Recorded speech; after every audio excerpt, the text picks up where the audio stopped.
পোহালেই মহালয়া। বিশ্বাস হচ্ছে না পুজোটা এত তাড়াতাড়ি পড়ে গেছে এবছর। তোমাদের কি সবার পুজোর শপিং ডান? আমাদেরও কিন্তু মোটামুটি পুজোর শপিং ডান। আর চারিদিকে দেখো সাজো সাজো ভাব। জানো তো, এই পুজো আসছে ভাব, এটা কিন্তু আমার ছোটবেলা থেকেই ভীষণ ভালো লাগে। আর আমাদের বাঙালিদের মধ্যে তো সবাই জানো যে শ্রেষ্ঠ উৎসব বলতে আমরা দুর্গাপুজোই জানি। আর গাছে শিউলি ফুল ফোটা, কাশফুল ফোটা, ভীষণ ভাল লাগে আমার ছোটোবেলার থেকে। তো যাই হোক, কালকে চলে গেছিলাম এক্সাইট মোড়ের জুডিওতে। আমার তো শপিং অলমোস্ট ডান, বাট তোমাদের সাথে শেয়ার করব বলে দুটো কুর্তি আমি ট্রায়াল করতে নিয়েছিলাম, যেটা হচ্ছে এই ব্ল্যাকটা আর একটা রেড। চলো দেখাই কেমন লাগছে। ভালো ভালো কালেকশন ছিল।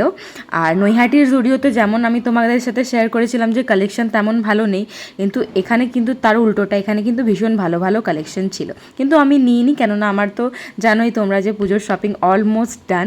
আমি খালি একটা জুতো নিয়েছিলাম এই জুডিও থেকে। মামামকে তার মিমি ও কাকাই মিলে ড্রেস অ্যান্ড জ্যাকেট গিফট করেছে, সেটা পরে দেখাবো।